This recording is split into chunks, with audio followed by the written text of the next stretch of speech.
അപ്പോൾ സുഹൃത്തുക്കളെ, വിവിധ വിഷയങ്ങളാണ് നമ്മുടെ വിത്തുപുരയിൽ വായനപ്പുര ഉണ്ടാകുന്നത് കൈകാര്യം ചെയ്യുന്നത് കേട്ടോ.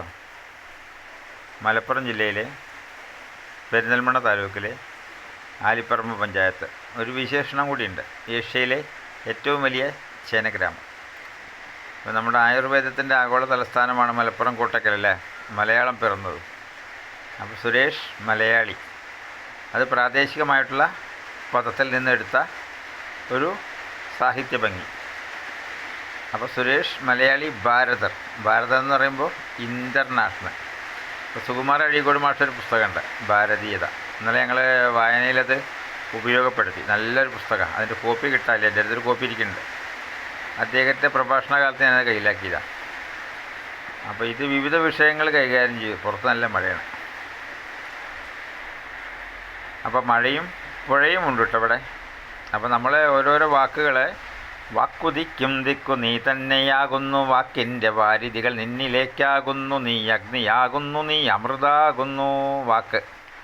അപ്പോൾ വാക്കുകളിൽ നിന്നും സാഹിത്യ ഭംഗികളിൽ നിന്നും ഉപനിഷത്തുകളിൽ നിന്നും, ഉപനിഷത്തുകളെന്ന് പറഞ്ഞാൽ മനസ്സിലായില്ലേ, അതിൽ ഖുർആൻ, ഗീത, ബൈബിൾ അങ്ങനെയൊന്നുമില്ല. ശബ്ദം ഒരു ഭാഷയായി ഇന്ദ്രിയങ്ങളിൽ നമ്മൾ എത്തുന്നു. ഇന്ദ്രിയങ്ങൾ ഏതോ അങ്ങനെ പറയാം. അത് വിനയം കൊണ്ടോ വീര്യം കൊണ്ടോ അല്ല, നമ്മുടെ അറിവിൻ്റെ പരിധി കൊണ്ട്. പ്രകൃതി എന്നൊക്കെ പറയില്ലേ, മുമ്പുള്ള കൃത്യമായിട്ട് പരിധി. അപ്പോൾ നമ്മൾ വിവിധ വിഷയങ്ങളാണ് നമ്മളിപ്പോൾ ഈ വീഡിയോയിൽ ചെയ്യാൻ ഉദ്ദേശിക്കുന്നത്, അല്ലെങ്കിൽ ഈ വീട്ടിൽ ചെയ്യാൻ ഉദ്ദേശിക്കുന്നത് പറയും. പക്ഷേ നമ്മൾ ലൈവായിട്ട് ചെയ്യുകയാണ് ഇവിടെ വരുന്ന ആളുകൾക്ക് ചുട്ടപപ്പടം, കഞ്ഞി, ചമ്മന്തി, ചട്ടി, കലം, അതും മൺചട്ടിയിലാണ് ചിരട്ടക്കലിട്ട് കുടിക്കുക. ചുട്ടപപ്പടം, ചമ്മന്തി നമ്മൾ തന്നെ അവിടെ തന്നെ മാങ്ങഞ്ചയൊക്കെ പറിച്ചിട്ട്. അപ്പോൾ ഇത് വിവിധ വിഷയങ്ങളാണ് കൈകാര്യം ചെയ്യണത് എന്ന് പറയുമ്പോൾ ഇവിടെ നിർമ്മാണ ബുദ്ധിയും കൂടിയുണ്ട്. അപ്പോൾ നമ്മൾ കുഴിമന്തിയെ പരിഹസിച്ചുകൊണ്ടോ പെപ്സിയെ പരിഹസിച്ചുകൊണ്ടൊന്നുമല്ലോ പോകേണ്ടത്. നമ്മളെന്ത് ചെയ്യുക, നമ്മൾ ചെയ്യുന്നതിൽ പരിലാളിച്ചു കൊണ്ട് പോവുക. ഇത്തരം പല ഉത്തരങ്ങളാണ് നമ്മുടെ വിത്തുപുരയിൽ നമ്മൾ മുളപ്പിച്ച് കൊടുക്കും. വിത്ത് പറഞ്ഞാൽ കൂടെ എന്നൊരർത്ഥമുണ്ട് കേട്ടോ. WITH കൂട്ടിയാലും കുഴപ്പമൊന്നുമില്ല. I think therefore I am. അവനവൻ ചിന്തിക്കുന്നത് കൊണ്ട് അവനവൻ ഉണ്ടാവുക. 17-ാം നൂറ്റാണ്ടിൽ റെനെ ദക്കാർത്തയുടെ ദർശനമാണ്. അപ്പോൾ അതൊക്കെ വായനയിൽ നിന്ന് കിട്ടുന്നതാണ്. അപ്പോൾ വിദ്യാഭ്യാസം കൊണ്ട് നമുക്ക് വിവരലായി കൊണ്ടിരിക്കുന്ന ഈ ലോകത്ത്, വിദ്യാഭ്യാസം കൊണ്ട് ഏകദേശം അല്ലേ അക്കാദമിക് ബിരുദധാരികൾ നോട്ടുകെട്ടുകൾ കൊടുത്ത് വാങ്ങുന്ന സാധനമായി മാറി. എന്നിട്ടോ പണ്ടൊക്കെ വെറും ഡോക്ടറാണ്, ഇപ്പോൾ ഡോക്ടർമാർ അല്ലേ. മറ്റൊരു സിവിൽ ക്രിമിനൽ ഉണ്ടായിരുന്നു, വക്കീലന്മാർ, ഇപ്പോൾ വക്കീലന്മാർ. അപ്പോൾ അതുകൊണ്ട് ഈ IT അടിമകളുടെ ഈ യുഗത്തിൽ നമ്മൾ നിർമ്മാണ ബുദ്ധിയാണ്, നിർമ്മിത ബുദ്ധിയാണ്, സത്യസദാഗ്രഹാർത്ഥം ആലിപ്പറമ്പിലെ നമ്മളെ കൊച്ചു പുരയിടത്തിൽ. ഇപ്പോൾ എൻ്റെ പിന്നാലെ കുറേ ആളുകൾ കൂടി നിന്നുകൊണ്ടൊരു ആത്മീയ കേന്ദ്രമായി മാറ്റാനുള്ള കഴിവൊക്കെ എനിക്ക് തരുന്നത് മലപ്പുറത്തു നിന്നുള്ള ആദിവാസി സമരത്തിൽ നിന്ന് വരെ ബിന്ദു വൈലാശ്ശേരിയൊക്കെ പറയുന്നത് കിട്ടുന്നല്ലേ, നമ്മളെ ഗ്രോവാസുമൊക്കെ നമ്മളെ സഹാക്കൾ എന്നോ പറയുന്നുണ്ട്. അതാണ് DYFയുടെ കുട്ടികൾക്ക് നമ്മൾ മോർണിംഗ് ഫാമിംഗ് കൊടുത്തു. അത് ലീഗുകാരും ഏറ്റെടുത്തിരുന്നു, BJPക്കാരും ഏറ്റെടുത്തിരുന്നു, യൂത്ത് കോൺഗ്രസ്സുകാരും ഏറ്റെടുത്തിരുന്നു. നമ്മളാണ് അതിൻ്റെ ഉസ്താദ്. നമ്മളെന്ന് പറഞ്ഞാൽ മതിയല്ല, എൻ്റെയും ഞാനെന്ന് പറയണ്ട. ഇനിയിപ്പോൾ ഇത് പറയാൻ കാരണം എന്താ വെച്ചാൽ അഴിമതിക്കും അഴിമതിക്കാർക്കുമെതിരെയാണ് ഇന്നത്തെ വീഡിയോ കേട്ടോ. കാരണം 2008 കാലഘട്ടത്താണ് നമ്മുടെ സുമന മേനോൻ കലക്ടറായിട്ട് വന്നത്. അപ്പോൾ അവരുടെ ചേംബർ വരെ നമ്മളെത്തി. അപ്പോൾ അന്നാണ് അവർ സ്ഥലം മാറ്റം നടന്നിട്ട് ഒരു MC മോഹൻദാസ് എന്ന് പറഞ്ഞൊരു വിദ്വാൻ ഇവിടെ എത്തിയത്. കുറച്ച് ആയുർവേദത്തിൻ്റെ മണം ഉണ്ടെന്നൊക്കെ പറഞ്ഞ് കേട്ടിരുന്നു. മണം പോയിട്ടൊരു ഗുണമില്ല, മണം പോയിട്ട് ജണമില്ല. അപ്പോൾ അതവിടെ വെക്കട്ടെ. അപ്പോൾ അങ്ങനെയാണ് 2008-9 വർഷങ്ങളിൽ നമ്മൾ അവിടെ 10-60 തരം വാഴകൾ, പലതരം കുന്നം വാഴ, ചേനവാഴ, ആ വാഴ, ഈ വാഴ, അതിൻ്റെ ഫോട്ടോസൊക്കെ ഉണ്ട്, വേണമെങ്കിൽ തെളിവുകൾ നിങ്ങൾ ഹാജരാക്കാം. അങ്ങനെയാണ് നമ്മൾ VK ശ്രീരാമേട്ടൻ കൈരളി ചാനലിൻ്റെ വന്ന് വേറിട്ട കാഴ്ചകളൊക്കെ ഷൂട്ട് ചെയ്തും കാര്യങ്ങളൊക്കെ. അപ്പോൾ നമ്മൾ ആവേശം മൂത്ത് ബ്രഹ്മി, വയമ്പ്, വാഴ, കറ്റാർ വാഴ, ഒരു 10-500 തരം പലതരം വെണ്ടകളും ചെടികളും ഒക്കെ. അപ്പോൾ അതിൻ്റെയൊക്കെ പുസ്തകങ്ങളൊക്കെ ഉണ്ട്. ഈ അർക്കപ്രകാശം എന്ന് പറഞ്ഞ പുസ്തകം ഞാൻ സുകുമാർ അഴീക്കോടിൻ്റെ ഒരു വിവരണത്തിൽ നിന്ന് അതിൻ്റെ കോപ്പി കണ്ടെത്തിയിട്ട് ആ ബാലന്തയിൽ അത് വായിച്ചിരുന്നു. അപ്പോൾ അതൊന്ന് പ്രയോഗിച്ച് നോക്കിയതാണ്. 3-3.5 റവന്യൂ പുറമ്പോക്ക് സ്ഥലത്ത്. അതാണ് അതിൽ കയ്യേറിയത്. എൻ്റെ കയ്യിൽ നിന്ന് ഒരു 3-4 ലക്ഷം ഉറുപ്പ്യ ചിലവാക്കിയതാണ്. അതിനൊക്കെ നമ്മൾ തെളിവിരിക്കുന്നുണ്ട്. നമ്മളെ ഹരിതസേനയുടെ കോർഡിനേറ്റർ അന്നത്തെ ഒരു സീനിയർ ടീച്ചർ MES കോളേജ് വളാഞ്ചേരിത്തെ. അതുപോലെ തന്നെ NSൻ്റെ അന്ന് നാസർ എന്ന് പറഞ്ഞൊരു മാഷായിരുന്നു. അപ്പോൾ പത്രസമ്മേളനം നടത്തി അതൊക്കെ കോപ്പിയൊക്കെ നമ്മളെടുത്തിരിക്കുന്നുണ്ട്. അപ്പോൾ ഇതെന്താ പറയാൻ കാരണം വെച്ചാൽ അഴിമതിക്കും അഴിമതിക്കാർക്കുമെതിരെ ആയിരിക്കണം ഈ വിത്തുപുരയിലെ പോരാട്ടം, സമര സന്യാസിമാർ. പിന്നെയോ അന്ധവിശ്വാസങ്ങൾക്കും അനാചാരങ്ങൾക്കും ബദലായിരിക്കണം. അപ്പോൾ അത് വ്യത്യസ്തമായിട്ട് ചെയ്യുന്നതിൻ്റെ പേരല്ല രാഷ്ട്രീയം. നമ്മുടെ രാഷ്ട്രീയം നാട്ടുകാർക്ക് വിദ്യാഭ്യാസമാകണം. രാഷ്ട്രീയം എന്ന് പറയുമ്പോൾ മനസ്സിലാവുന്നുണ്ടോ? രണ്ടിലധികം ആളുകളുടെ ജീവിതാവശ്യങ്ങളെപ്പറ്റി ഒന്നിച്ച് ചിന്തിക്കുകയും അതിൽ നിന്ന് അനാവശ്യങ്ങളെ മാറ്റി ആവശ്യങ്ങളെ വ്യക്തവും സർവ്വസാമാന്യവുമാക്കുന്ന ഏതൊരു കൂട്ടിച്ചേർക്കലും രാഷ്ട്രീയമാകുന്നു. അപ്പോൾ കുറ്റപ്പെടുത്തലുകളല്ല വേണ്ട, പരിഹാരങ്ങൾ. അല്ലാതെ അവിടെ അതുണ്ട്, ഇവിടെ അതുണ്ട്, ഇവിടെ ആ ഭക്ഷണത്തിൽ മായുണ്ട്, കുരുടുണ്ട്, രാസവളമുണ്ട്, കീടനാശിനി ഉണ്ടെന്ന് പറയല്ല വേണ്ട. നമ്മുടെ ഒരു വാഴ വയ്ക്കുമ്പോൾ നമ്മളെന്ത് പറയണം? പതി പാറകം പൊടി പുല്ലാനി ഉട കാഞ്ഞിരം. ഇത് തെളിയിച്ചതാണ് ഞാൻ. കാഞ്ഞിരത്തോലും പുല്ലാനിത്തോലും കുറച്ച് പാറകത്തോലും ഇട്ടാൽ നല്ല വാഴകളൊക്കെ ഉണ്ടാവും. അതിൻ്റെ തെളിവിപ്പൻ്റെ അടുത്തുണ്ട്. അപ്പോൾ അതുകൊണ്ട് അങ്ങനെ രാസവളങ്ങൾക്കും കീടനാശിനികൾക്കും എതിരെ പോരാട്ടുമ്പോൾ ഈ ബദൽ ചെയ്യുമ്പോൾ കുറച്ച് പണിയെടുക്കേണ്ടി വരും, മരുങ്ങേണ്ടി വരും. അപ്പോൾ അതാണ് നമ്മുടെ റവന്യൂ പുറമ്പോക്ക് പുതിയ കലക്ടർ ബംഗ്ലാവിലാണ് ചെയ്തത്. അത് കലക്ടർ കയ്യിലാക്കിയിട്ടാണ് അവാർഡൊക്കെ വാങ്ങിയത്. അത് ഇപ്പോഴത്തെ ഒരു മന്ത്രിയുണ്ട്, നമ്മുടെ കൃഷ്ണൻകുട്ടിയുടെ മകൻ ബിജുവിനെ അയാൾ പറ്റിച്ചു. അത് IAS കാരനാണ്. അത് ഒറിജിനൽ IAS ആയിരുന്നു. ഇത് പിന്നെ ഡ്യൂപ്ലിക്കേറ്റ് നീർക്കോലിമുത്ത് ചേര ചെയ്തത്. അപ്പോൾ ആ കഥയിലേക്ക് ഞാൻ പോകുന്നില്ല. അപ്പോൾ അതുകൊണ്ട് നമ്മൾ ഉദ്ദേശിക്കുന്ന ലക്ഷ്യങ്ങൾ സത്യസത്യാഗ്രഹാർത്ഥം വിത്ത് സത്യാഗ്രഹ സമിതിയുടെ ഈ വിത്തുപുരയിലേക്ക് വരുന്ന കുട്ടികൾക്കെല്ലാം വേണ്ടിയിട്ടുള്ള വീഡിയോ ആണ് ഇട്ടത്. വിവിധ വിഷയങ്ങൾ, ഒരു 3000-ലധികം പുസ്തകങ്ങൾ നമ്മളെ കയ്യിൽ തന്നെ ഉണ്ട്. അപ്പോൾ അത് വിവിധ വിഷയങ്ങളാണ്. ഞാൻ അഴീക്കോട് മാസ്റ്റർ പറഞ്ഞ മാതിരി പുസ്തകങ്ങൾ അനവധി വായിച്ചുകൊണ്ട് അതിൻ്റെ കണ്ടൻറ്റുകൾ നമ്മുടെ തലയിൽ കയറ്റിയില്ല. ഇപ്പോൾ ഞാൻ ഇന്ന് വായിച്ചു ബഡ്ഗർ റഹ്മാൻ്റെ ഒരു മനുഷ്യകുലം. അതിൽ റാംഗ്രാക്രൂസോ എന്ന ഫ്രഞ്ച് എഴുത്തുകാരനാണ്, പിന്നെ തത്വചിന്തകനാണ്, പിന്നെ ചാരുകലാ സിദ്ധാന്തകനാണ്. അതുകൊണ്ടൊരു പ്രശ്നം ഉണ്ടായില്ല, അവർക്ക് അനുഭവങ്ങളുണ്ടാവില്ല. എന്നാലും അദ്ദേഹം പറഞ്ഞിട്ടുണ്ട്, ശാസ്ത്രത്തിൻ്റെയും കലയുടെയും പുനരുദ്ധാരണം ധാർമ്മികതയുടെ വിശുദ്ധീകരണത്തിന് സഹായകമായിട്ടുണ്ടോ, ധാർമ്മികതയുടെ വിശുദ്ധീകരണത്തിന് സഹായകമായിട്ടുണ്ടോ എന്ന് ആര് പറയുന്നുണ്ട്? റാംഗ്രാക്രൂസോ ചോദിക്കുന്നുണ്ട്. ഉത്തരമാണത്. അപ്പോൾ പത്രമാധ്യമങ്ങളുടെ എണ്ണം ഒരുപാട് പെരുകി, വണ്ണം പോയി. അതുപോലെ തന്നെ അക്കാദമിക് ബിരുദങ്ങളുടെ എണ്ണം ഒരുപാട് പോയി, വണ്ണം പോയി. അതുപോലെ തന്നെ അച്ചടി മാധ്യമ, ദൃശ്യ മാധ്യമ രംഗത്തെല്ലാം എണ്ണം കൂടി, വണ്ണം പോയി. അപ്പോൾ നമ്മൾ ഇത്തരം പ്രവർത്തനങ്ങൾ ചെയ്യുമ്പോൾ നിങ്ങളുടെ ഏവരുടെയും ഈ പുഴയോര ഗ്രാമത്തെ നമ്മൾ ഈ കൊച്ചു പരിപാടിയിലേക്ക് എല്ലാവരെയും സ്വാഗതം ചെയ്തുകൊണ്ട് സുരേഷ് മലയാളി ഭാരത ക്യാമ്പുണ്ടെന്ന് ഇന്നലെ ഉണ്ടായിരുന്നു, മിഞ്ഞാന്നും ഉണ്ടായിരുന്നു. ഇന്നലെയൊക്കെ വന്ന കുട്ടികൾ സൈക്കോളജിസ്റ്റുകളും കുറേ BTech എഞ്ചിനീയർമാരൊക്കെ വന്നു. അവരൊക്കെ അത് കണ്ടിട്ട് കൊതിയാവുക. അപ്പോൾ ഞാൻ അവർക്ക് ഇവിടെ കിടക്കുന്ന തൊഴുത്തുകളും സാഹചര്യങ്ങളൊക്കെ കാണിച്ചു കൊടുത്തു. അതായത് നമ്മൾ തൊഴിൽ ചെയ്യാൻ തയ്യാറില്ലാത്തതുകൊണ്ട് പല ആളുകളും തുടങ്ങിയിട്ട് അവിടെ വെറുതെ കിടക്കുക. അപ്പോൾ ഇത്തരം ഇത് വലിയ വലിയ പണക്കാരൻ്റെ പിന്നാലെ നടക്കേണ്ട കാര്യമൊന്നുമില്ല. ഈ തൊഴുത്തൊക്കെ ഒരു ഫ്രീ തരും, ഇവിടെ മില്ല് കിടക്കേണ്ട ഫ്രീ തരും. നമ്മൾ എന്തെങ്കിലും കുറച്ച് സാധനങ്ങൾ കൊണ്ടുവന്നിട്ട്, പശുവിനെ കൊണ്ടുവന്നിട്ടോ, കുറച്ച് തേങ്ങ കൊണ്ടുവന്നിട്ടോ, കുറച്ച് മുളക് പൊടി കൊണ്ടുവന്നിട്ടോ ലളിതമായ ജീവിതം ആഗ്രഹിക്കുന്നവരെ ഈ വീഡിയോയിലൂടെ സ്വാഗതം ചെയ്യുന്നു. സുരേഷ് മലയാളി ഭാരത. അപ്പോൾ അതുകൊണ്ടാണ് ഇതിപ്പോൾ ഒരു 8-10 മിനിറ്റുള്ള വീഡിയോ ആണ് കേട്ടോ. അപ്പോൾ പരത്തി പറയുന്നില്ല. നമ്മുടെ രാഷ്ട്രീയം നാട്ടുകാർക്ക് വിദ്യാഭ്യാസമാക്കണമെന്ന് പറയില്ല, പൊതുസമൂഹത്തെ ലക്ഷ്യമാക്കിയിട്ട് പൊതുവായിട്ട് കാണുക കേട്ടോ. അല്ലാതെ ഞാൻ അങ്ങനെ വേണ്ട. അപ്പം നമ്മളിലുള്ളത് നമ്മളായിരിക്കണം, നമ്മൾ കൂടിച്ചേർന്ന് ചെയ്യുന്ന സാധനങ്ങൾ. അതുകൊണ്ടാണ് ഈ കവിതയുടെ നുറുങ്ങുകളൊക്കെ നമ്മൾ ഇടയ്ക്കിടയ്ക്ക് ഇട്ട് കൊടുക്കുന്ന കാര്യം. ഉറവു തേടുന്നു മണ്ണിലെല്ലാടവും മുറിവ് നീറും മനസ്സിൻ്റെ ഉള്ളിലും നിറയെ വർഷിക്ക നിങ്ങളൻ സ്വരസ്വരൂപമാം പ്രാണബിന്ദുക്കളെ. സ്വരത്തിന് സ്വരൂപമുണ്ട്. ജൈവരശ്മികൾക്കിടയിലല്ല ജീവരശ്മികൾ. സൂര്യരശ്മികൾക്കിടയിലെ ജൈവരശ്മികൾക്കിടയിൽ ജീവരശ്മികളുണ്ട്. അതാണ് ഒരു നെല്ലിക്കയിടുന്ന് വെള്ളം കുടിച്ച് നമുക്ക് കിട്ടുന്നത്. അതിന് വളമൊന്നും വേണ്ട. അപ്പോൾ അതാണ് ഐ തിങ്ക് ദെയർഫോർ ഞാൻ നേരത്തെ പറഞ്ഞു. അവനവൻ ചിന്തിക്കുന്നത് കൊണ്ട് അവനുണ്ടാവുകയും അവൻ പ്രവർത്തിക്കുന്നത് കൊണ്ട് അത് പ്രാർത്ഥനയായി മാറുന്ന ഒരു ഏക മതം തന്നെ പറയാം. മതം എന്ന് പറഞ്ഞാൽ അഭിപ്രായം അല്ലെങ്കിൽ സുനിശ്ചിതമായ തീരുമാനം. അപ്പോൾ അതുകൊണ്ട് ഏവർക്കെയും നമ്മൾ ഇത്തരം കൂട്ടായ്മകളിലേക്ക്, ആലിപ്പറമ്പിലേക്ക് എന്ന് പറയുമ്പോൾ തന്നെയാണ് അവിടെ നമ്മളെ ഭാവനകൾ കൊടുക്കുന്നത്. ഏഷ്യയിലെ ഏറ്റവും വലിയ ചേനഗ്രാമം. പുഴയുണ്ട്, തൊപ്പിക്കുട ഉണ്ടാക്കുന്നവരുണ്ട്, ഇപ്പോഴും ബാക്കിയുണ്ട്. ചട്ടിയും കലം ഉണ്ടാക്കുന്ന 3 ചൂളകളുണ്ട്. പിന്നെ നൂൽപ്പിൻ്റെ കേന്ദ്രമുണ്ട്. പിന്നെ അപൂർവ ഇനം വിത്തുകളുടെ ശേഖരമുള്ള പഴമക്കാണ്. അത് കുറേ കാണിച്ചു തരാം. അപ്പോൾ നമ്മൾ ആയുർവേദത്തിൻ്റെ രഹസ്യങ്ങൾ മുഴുവൻ ഉപയോഗപ്പെടുത്തുക, പരസ്യമാക്കുക. ഈ പരസ്യമായിട്ട് ജീവിക്കണം. അതുകൊണ്ടാണ് ആരോഗ്യം ഭാസ്കരാദിച്ചതെന്ന് പറയും. മറ്റുള്ളവർക്കായി സ്വയം കത്തിയെരിയുന്ന സുസ്നേഹമൂർത്തിയാം സൂര്യൻ തരുന്ന രസങ്ങളും നിറങ്ങളും ഏറ്റെടുത്തുകൊണ്ട് നമ്മൾക്ക് ഏവർക്കും നമ്മുടെ സമൂഹത്തിനു വേണ്ടി ഇനി വരുന്നൊരു തലമുറയ്ക്കായി ഇവിടെ വാസം സാധ്യമാക്കാൻ ഇവിടെ കരുതൽ കാവലും കാത്തു നിൽപ്പിൻ വിത്തുകൾ. Good morning morning morning. അപ്പോൾ അതുകൊണ്ട് പിന്നെ പ്രസംഗ പരിശീലനം കേട്ടോ, അതാണ് മൈക്ക വെച്ച് പറയുന്നത്. അപ്പോൾ ജനാധിപത്യത്തിൽ 33%, 40%ഒക്കെ നമ്മുടെ പെൺകുട്ടികളെങ്കിലും വരുമ്പോൾ ഈ മൈക്കൊക്കെ പിടിച്ച് പാടാവാൻ ഈ റോഡ് മക്കളൊക്കെ നിന്നിട്ട് പറയുക. അപ്പോൾ മൈക്ക പിടിച്ചിട്ട് അതാണ് ആത്മപ്രകാശനം. എന്നിട്ട് കവിതയൊക്കെ ചെല്ലുക, പാട്ട് പാടുക, പ്രസംഗിക്കുക, ആഗോളതാപനത്തെ പറ്റി അറിയാമോ എന്ന് ചിന്തിക്കുക, പിന്നെ ഭക്ഷ്യസുരക്ഷയുടെ ദൂഷ്യത്തെക്കുറിച്ച് അറിയാമോ എന്ന് പറയുക, ചേനയെ കൊണ്ടുള്ള ഉപയോഗത്തെപ്പറ്റി പറയുക, ചക്കയും മാങ്ങയും മുമ്മാസം, താളും തകരയും മുമ്മാസം, ചേമ്പതു ചേനയ മുമ്മാസം, അങ്ങനെ പിന്നെ ഇങ്ങനെ പിന്നെ അങ്ങനെ പിന്നെ അങ്ങനെ പിന്നെ ഇങ്ങനെ പിന്നെ അങ്ങനെ പിന്നെ ചക്കയും മാങ്ങയും മുമ്മാസം, താളും തകരയും മുമ്മാസം, ചേമ്പതു ചേനയായ മുമ്മാസം, അങ്ങനെ പിന്നിങ്ങനെ പിന്നെങ്ങനെ പേ. അപ്പോൾ അതുകൊണ്ടാണ് പിടിച്ച് പാടാവ്.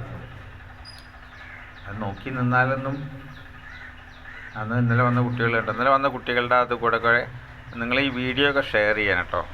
അപ്പോൾ അതിൽ ചുട്ട പപ്പടം കഞ്ഞി ചമ്മന്തി പറഞ്ഞിട്ട് നമ്മൾ കാണിക്കുകയല്ല, അവർ ഇളക്കലുണ്ട്, അവർ വയ്ക്കുന്നുണ്ട്, അവർ വിൽക്കുന്നുണ്ട്. അപ്പോൾ ആ വീഡിയോ ഒക്കെ ഒന്ന് ഷെയർ ചെയ്യുക, എന്നിട്ട് സ്കൂളുകളിൽ എത്തിക്കാനുള്ള സംവിധാനങ്ങൾ ഉണ്ടാക്കുക. അപ്പോഴാണ് ഈ വരുന്ന കുട്ടികൾക്ക് നമ്മളിലൂടെ, നമ്മുടെ വാക്കുകളിലൂടെ, വാക്കുതിക്കും ദിക്കു നീ തന്നെയാകുന്നു, വാക്കിൻ്റെ വാരിധികൾ നിന്നിലേക്കാകുന്നു, നീ അഗ്നിയാകുന്നു, നീ അമൃതാകുന്നു. ഇപ്പോൾ ജനാധിപത്യ സംവിധാനത്തിൽ 33% ഇനി ത്രിതല പഞ്ചായത്ത് സംവിധാനങ്ങളിൽ വരുന്നത്. അപ്പോൾ കൂടുതൽ നമുക്ക് 33% എന്ന് പറയുമ്പോൾ അതിൽ പെൺകുട്ടികളാണ് ഈ 33%. അപ്പോൾ അവർക്ക് ഈ മൈക്കൊക്കെ ഒന്ന് പിടിച്ച് ശീലാവാനും കൂടി ഈ അവസരങ്ങൾ ഉപയോഗപ്പെടുത്തുക. ഇത് സ്കൂളിൽ നിന്നോ കോളേജിൽ നിന്നോ നടക്കാൻ സാധ്യതയില്ല. അക്കാദമിക് ബിരുദധാരികൾ എന്ന് പറഞ്ഞാൽ നോട്ടും കെട്ട് കൊണ്ടേ കൊടുത്തിട്ടാണ് കുട്ടികളെ പഠിപ്പിക്കുന്നത്. അപ്പോൾ അവിടെ പ്രസംഗം പഠിപ്പിക്കലോ ജനാധിപത്യം പഠിപ്പിക്കലോ രാഷ്ട്രീയം പഠിപ്പിക്കലോ ഉണ്ടാവില്ല. ഈ രാഷ്ട്രീയം പഠിപ്പിച്ചാലെയാണ് ഈ 2500 2500 സതീശനും പിണറായി, മോദി, ട്രംപും നെതന്യാഹുവൊക്കെ തല്ലും വഴക്കെങ്കിലും കൂട്ടുള്ളൂ. അപ്പോൾ യുദ്ധത്തിനല്ലല്ലോ നമ്മൾ കേട്ടോ. അപ്പോൾ നമ്മുടെ വാക്കെന്ത് പറയണം? കൂട്ടായി. പ്രഭാഷണം എന്ന് പറയുമ്പോൾ വെളിച്ചമുള്ള ശബ്ദത്തിലേക്ക് ക്ഷണിക്കുക. പ്രഭാഷണം വെളിച്ചമുള്ള ശബ്ദത്തിലേക്ക് ക്ഷണിക്കുക. പ്രസംഗം എന്ന് പറയുമ്പോൾ മുമ്പുള്ള സാധനങ്ങളിലേക്ക് കൂട്ടിച്ചേർക്കുക. സംസാരിക്കുമ്പോൾ കൂട്ടായി, സാരം, അർത്ഥമുള്ളത്, അതാണ് പ്രഭാഷണം. വെളിച്ചമുള്ള ശബ്ദത്തിലേക്ക് ക്ഷണിക്കുന്നു. അതുകൊണ്ടാണ് അന്ധവിശ്വാസങ്ങൾക്കും അനാചാരങ്ങൾക്കുമെതിരെ പോരാടുമ്പോൾ നമ്മൾ കവിതയിൽ ഒരു വിതയുണ്ട്. കവിതയിലെ വിത്താണ് ചത്തനും പണനും പക്കനാരും പെരും തച്ചനും നായരും വള്ളൂ. അപ്പോൾ നമ്മൾ സുരേഷ് ഗോപി പറയുന്നത് പോലെയുള്ള ആളല്ല സുരേഷ് മലയാളി ഭാരതർ പറയുന്നത്. എവിടുന്ന് പറയുന്നത്? ആലിപ്പറമ്പെന്ന് പറയുന്നത്. ചാത്തനാണ് ചത്തതിനെ ജീവിച്ചവൻ, ആദ്യത്തെ ബ്രാഹ്മണൻ. അപ്പോൾ അവൻ മഴയും വെയിലും കൊണ്ട് പാവം അങ്ങനെ കിടക്കുന്നുണ്ടപ്പോഴാണ് ആദ്യം പാട്ട് പാടി വന്ന യേശുദാസോ AR റഹ്മാനാണ് പാണൻ. ഒരു കൊടയും കെട്ടി പാണൻ. രണ്ടാമത്തെ ബ്രാഹ്മണൻ. മൂന്നാമത്തെ ബ്രാഹ്മണനാണ്. അപ്പോൾ നല്ലോണം വിളവുണ്ടായപ്പോൾ കൊരാൻ കൊട്ടയും വട്ടിയും ചട്ടിയുമായി വന്ന ആളുടെ പേരാണ് പറയാൻ പറഞ്ഞു. അതുകൊണ്ടാണ് പക്കനാരുടെ വംശമാകിന പാൽക്കടൽ കുപിറന്ന ഞാൻ വാക്കുകൾക്കാരോടുമിന്ന് തോൽക്കയില്ലതു നിശ്ചയം തിക്കനൽക്കകമെത്തെടുത്തതു വെയിലു തട്ടുകിൽ വാടുമോ വാക്കുകൾക്കും അടക്കമില്ല വനങ്ങൾ ഭസ്മമതാക്കുവാൻ. അതുകൊണ്ട് പക്കനാരുടെ വംശമാകിന പാൽക്കടൽ കുപിറന്ന ഞാൻ വാക്കുകൾക്കാരോടുമിന്ന് തോൽക്കയില്ലതു നിശ്ചയം തീക്കനൽക്കകമെത്തെടുത്തത് വെയിലു തട്ടുകിൽ വാടുമോ വാക്കുകൾക്കുമടക്കമില്ല വനങ്ങൾ ഭസ്മമതാക്കുവാൻ. പറയാൻ പറഞ്ഞു. അതിപ്പോൾ ആദ്യത്തെ അന്തർജനം ഏതാ? അന്തർജനമാണ് പറയി. പന്തിരുകുലം പെറ്റ പറയിക്കുമമ്മ നീ. ഈ 12 ശാസ്ത്രീയമായിട്ടുള്ളൂ. മേടം, ഇടവം, മിഥുനം, കർക്കിടകം, ചിങ്ങം ഇത് 12. അതുപോലെ ജനുവരി, ഫെബ്രുവരി, മാർച്ച്, ഏപ്രിൽ ഇതും 12. മൊഹറം, ഹജ്ജ് എന്നൊക്കെ പറയുന്നത്, റംസാൻ അതും 12. അപ്പോൾ അതാണ് പന്തിരുകുലം പെറ്റ പറയിക്കുമമ്മ നീ. പറയാൻ പറഞ്ഞ പറശ്ശിയാണ് ആദ്യത്തെ അന്തർജനം. അന്തർജ്ഞാനം എന്നുണ്ട് കേട്ടോ. അകത്തറിവ്, അകത്തമ്മ അങ്ങനെയൊക്കെയാണ് വന്നതാണ്. പിന്നെ അതിലാണ് നമ്മളെ ജാതിനെ തിരികേറ്റത്. അപ്പോൾ അമ്പലവും അൻപുള്ള സ്ഥലം അമ്പലം, ക്ഷേത്രോ ശരീരം, ധർമ്മക്ഷേത്രേ കുരുക്ഷേത്രേ. അതാണ് ആദ്യത്തെ രാമായണം ഇറങ്ങിയ കാലത്താണ് ചോദ്യായനായിരുന്നു വന്നത്. നമ്മൾ ആരാണ് ഗുണവാൻ? അപ്പോൾ മറ്റു തന്നെ പറയാം. ഏത് 12 രാശികൾ. ഒന്ന് മറ്റേനാരാ അങ്ങനെ പറയാൻ. ചത്തനും പണനും പക്കനാരും പെരും തച്ചൻ. പിന്നെ വീട് വേണ്ടി വന്നു. ഭക്ഷണമൊക്കെ ആയപ്പോൾ പിന്നെ വീട്. അപ്പോൾ ചട്ടിയും കലാകുമ്പോൾ തട്ടിയും മുട്ടിയിട്ടിരിക്കും. അപ്പോൾ നയപരമായി ഇടപെടാൻ നായർ. ഇങ്ങനെ പോയ 12 പേരുടെ പേരാണ്. 12 മക്കളത്രേ പിറന്നു, 12 കയ്യിൽ വളർന്നു, കണ്ടാലറിഞ്ഞേക്കുമെങ്കിലും തങ്ങളിൽ. അപ്പോൾ ജാതി മത വർഗവർണ്ണ വ്യത്യാസമില്ലാതെയുള്ള സാധനത്തിൻ്റെ പേരാണ് പൊളിറ്റിക്സ്. നമ്മുടെ പൊളിറ്റിക്സിൽ ഇപ്പോൾ നമ്മൾ ചിഹ്നങ്ങളൊക്കെ ഇട്ട്, ചിഹ്നത്തിന് ശാസ്ത്രം ഉണ്ട് കേട്ടോ. ആധ്യാത്മിക ശാസ്ത്രം. ചിഹ്നം എന്ന് പറഞ്ഞാൽ അറിയില്ലേ? അരിവാൾ ചുറ്റിക നക്ഷത്രം എന്നൊക്കെ പറയുമ്പോൾ ചുറ്റികയാണ് കൊല്ലനെ നിർമ്മിക്കാനും, കൊല്ലം നിർമ്മിച്ചുകൊണ്ടേയിരിക്കുകയാണെങ്കിൽ കോടതി ഇടപെട്ട് നിയന്ത്രിക്കാനും. അതാണ് കോടതിയുടെ ചിഹ്നം, കൊല്ലൻ്റെ നിർമ്മാണ ചിഹ്നം. ഒരു ചിഹ്നത്തിന് മനസ്സിലായില്ലേ? നെല്ലരിയാനും പുല്ലരിയാനുമാണ് ഇത് അരിവാൾ. പ്രത്യയശാസ്ത്രമാണത്. സർവ്വദേശീയത നക്ഷത്രം. ആ നക്ഷത്രത്തെ കുറിച്ച് വെച്ചാൽ പിന്നെ ഹിന്ദു, മുസ്ലിം, ക്രിസ്ത്യാനി എന്നൊന്നുണ്ടാവില്ല. അതുകൊണ്ടാണ് നമ്മുടെ NSS ഗീതം പോലെ ഹൈന്ദവ ക്രൈസ്തവർ ഇസ്ലാമികരുടെ കൈകളിനങ്ങീടട്ടെ, മനസ്സു നന്നാവട്ടെ, സൗഹൃദ സിദ്ധികൾ പൂത്താൽ. അപ്പോൾ അതുകൊണ്ടാണ് ഇപ്പോൾ നെതന്യാഹുവിൻ്റെ യുദ്ധമാണെങ്കിലും, പലസ്തീനാണെന്നുണ്ടെങ്കിലും, ഇസ്രായേലാണെങ്കിലും, ഇറാനാണെങ്കിലും, ഇറാഖാണെങ്കിലും മുതലാളിത്തം എന്തുണ്ട് ചെയ്യാൻ? യുദ്ധമില്ലാതെ വിറ്റൊഴിക്കാൻ വിപണി കാണാതെ കുഴങ്ങുന്ന മുതലാളിത്തം. ആ മുതലാളിത്തം വികാസം പ്രാപിക്കും തോറും അസംസ്കൃത വസ്തുക്കൾക്കും ആഗോള വിഭവങ്ങൾക്കും വേണ്ടിയുള്ള കൊള്ളയും വ്യാപകമാകും. നമ്മളെ വാഴ ചോട്ടിൽ വരുന്ന കുരുടാനെ പോലെ, അവിടെ പതിക്കുന്ന മിസൈൽ പോലെ. നമ്മുടെ മിസൈലാണ് ഇപ്പോൾ വാഴ ചോട്ടിലൊക്കെ കണ്ണി കണ്ട ഇത് കൊടുത്തിട്ട് നമ്മൾ കാണുന്നുണ്ട്. ആസ്പത്രികൾ പെരുകൽ. ആരോഗ്യം രംഗത്തെ ആസ്പത്രികളുടെ കെട്ടിടത്തിൻ്റെ പെയിൻ്റല്ല ആരോഗ്യം. നമ്മുടെ ശരീരത്തിലുള്ള blood and brain circulation, blood സർക്കുലേഷനാണ് നമ്മുടെ ആരോഗ്യത്തെ നിയന്ത്രിക്കേണ്ടത്. അപ്പോൾ എന്താ പറഞ്ഞുകൊണ്ട് വന്നു വെച്ചാൽ, മുതലാളിത്തം വികാസം പ്രാപിക്കും തോറും അസംസ്കൃത വസ്തുക്കൾക്കും ആഗോള വിഭവങ്ങൾക്കും വേണ്ടിയുള്ള കൊള്ളയും വ്യാപകമാകും. അത് ഉദാരവൽക്കരണം, ആഗോളവൽക്കരണം എന്നൊക്കെ പറഞ്ഞ് പെട്ടെന്ന് തള്ളിക്കളയാൻ പറ്റുന്ന സാധനമല്ല. എല്ലാവരും ലുലുമാൾ പോയിട്ടും അത് പ്രാദേശികമായുള്ള പീടികകളൊക്കെ ഇല്ലാണ്ടാവും. അപ്പോൾ ചാത്തനെയും പണനെയും പാക്കനാരെയും പെരുന്തച്ഛനെയും നായരെയും ഉരുത്തിരിഞ്ഞു കൊണ്ടുവരുന്ന കൂട്ടായ്മയാണ് വിധു സത്യാഗ്രഹ സമിതി. കൂടെ സത്യാഗ്രഹം. നല്ല കാര്യങ്ങൾക്ക് വേണ്ടി ഉറച്ചു നിൽക്കുക. അപ്പം ഇന്നലെ എന്നെ ഇൻ്റർവ്യൂ ചെയ്ത പത്രക്കാർ ചോദിച്ചു, ഇയാൾക്ക് മടുപ്പില്ലേ, നമ്മളതിനൊന്നും ചെയ്യണമെന്നുള്ള തോന്നലേ ഇല്ല. അതിൻ്റെ പേര് ആധ്യാത്മികത. നമ്മളൊന്നും ചെയ്യുന്നു എന്നുള്ള തോന്നലില്ലെങ്കിൽ അതുകൊണ്ട് നമ്മുടെ ആധ്യാത്മികതയിൽ ഒഴുകിച്ചേരുന്ന സാധനമാണ് ചിഹ്നശാസ്ത്രം. അതാണ് നക്ഷത്രങ്ങൾ. ഇവ നക്ഷത്ര വൃക്ഷങ്ങൾ നന്ന് നട്ടു നനപ്പവ പറ്റാവിട്ടുവയവം ചിന്യം സദാ ബുദ്ധയർ. നക്ഷത്രങ്ങൾക്കിടയിലെ ശൂന്യസ്ഥലങ്ങളിൽ നിന്ന് വരുന്ന വിദ്യുത് കാന്തിക തരംഗം. അതിൻ്റെ പേരാണ് തൊഴിലാളിക്ക് രാജ്യമില്ല, നക്ഷത്രങ്ങൾക്കോ ജാതിയില്ല, മതങ്ങളോ ഇല്ല. മതങ്ങളുണ്ട്, നാവിൻ്റെ രുചികൾ. അതാണ് സർവരൂപനും കിരണമാലിയും സർവജ്ഞനും സർവാശ്രയവും ഏകമായ ജ്യോതിസും സന്താപകനുമായ സൂര്യന്മാർ അനന്തം രശ്മികളുടെ നാനാരൂപം കൈക്കൊണ്ട് എല്ലാറ്റിനും പ്രാണനായി ഉദിക്കുന്നു. ആദിമവേദവും വേദമാതാവ് എന്നറിയപ്പെടുന്ന ഋഗ്വേദത്തിൽ വിശ്വരൂപം ഹരിണം ജാതവേദസം പാരായണം ജ്യോതിരേകം തപന്തം സഹസ്രരശ്മി ശതദാ വർത്തമാന പ്രാണപ്രജാനന മുദയദേശ സൂര്യ. അപ്പോൾ അത് എങ്ങനെ ചോദിക്കും? അപ്പോൾ തർക്കശാസ്ത്രത്തിൽ നിന്നാണ് ഗണിതശാസ്ത്രം ഉണ്ടാക്കിയത്. എന്തെങ്കിലും ചില കണക്കൂട്ടലുണ്ടാവുമല്ലോ. അവൻ അങ്ങനെ ഇവൻ ഇങ്ങനെ, ആ കണക്കാണ് ഗണിതം. ആദ്യം നമ്മൾ പെറുക്കി നിന്ന് കിടന്നിരുന്നവരാണ്, ഭക്ഷണം തേടി അലയലുകാരായിരുന്നു. അപ്പോൾ ആരോ ഏതോ ഒരു വിഡ്ഢി എന്ത് കെട്ടി, അത് എൻ്റെ എന്ന് പറഞ്ഞ് വളച്ച് കിട്ടി. ആ വളച്ച് കിട്ടിയിട്ട് അടുത്ത് കണ പൊട്ടന്മാരെ സമ്മതിച്ചു കൊടുത്തു. അതോടുകൂടി സിവിൽ സൊസൈറ്റിയുടെ സ്ഥാപകൻ ആ ഹംക്കാണ്. അതോടുകൂടി നമ്മൾ നസുപുസുമായി. ഇപ്പം എൻ്റെ ഭൂമി എൻ്റെ ഭൂമിയില്ലേ. കട്ടിച്ച് പുഴയും വായുവും വെള്ളവും വെളിച്ചവും സൂര്യനും ചന്ദ്രനും നക്ഷത്രങ്ങളും ഉണ്ട്, ആരുടെ അല്ലാത്ത. അവിടേക്ക് നമ്മൾ കടന്ന് കയറ്റിയിട്ടുണ്ട്. അതിൻ്റെ ഇടയിൽ കൂടെ ആൾക്കാർ സ്വർഗവും കണ്ടുപിടിച്ചു. ശൂന്യഗ്രഹ സഞ്ചാരികളായി നടക്കുന്നതിന് അതിലൊരു മെച്ചമൊക്കെ ഉണ്ട് കേട്ടോ. എന്താ വെച്ചാൽ ഒതുങ്ങി നിൽക്കുന്നുണ്ട് കുറേ എണ്ണം. ഏത്? അപ്പോൾ സ്വീഡൻ, സ്വിറ്റ്സർലാൻഡ്, നമ്മുടെ കുറേ രാഷ്ട്രങ്ങളിലും മതമില്ല. അവിടെയാണെങ്കിൽ സിവിൽ സൊസൈറ്റി നന്നായിട്ട് നടക്കുന്നുണ്ട്. അപ്പം ഇന്നലെ വായിച്ച കുറേ പുസ്തകങ്ങളിലാണ്. അപ്പോൾ ഇനി വായിക്കേണ്ട കുറേ പുസ്തകങ്ങളാണ് യുവാൽ നോവ ഹരാരിയുടെ ഹോമോ സാപ്പിയൻസ്. അടുത്ത ഞായറാഴ്ച അതാ വായിക്കണം. പിന്നെ ഹോമോ ദിയൂസ്, 21 നൂറ്റാണ്ടിൽ കുറേ പാഠങ്ങൾ, പിന്നെ മനുഷ്യകുലം, പിന്നെ ഭാരതീയത. ഈ ഭാരതീയത വായിക്കുമ്പോൾ മെച്ചാണ് കേട്ടോ. അപ്പോൾ അതുകൊണ്ട് ഇപ്പോൾ 20 മിനിറ്റ് ഞാൻ നിർത്തും. അപ്പോൾ അതുകൊണ്ട് തുടരും തുടരും തുടരും.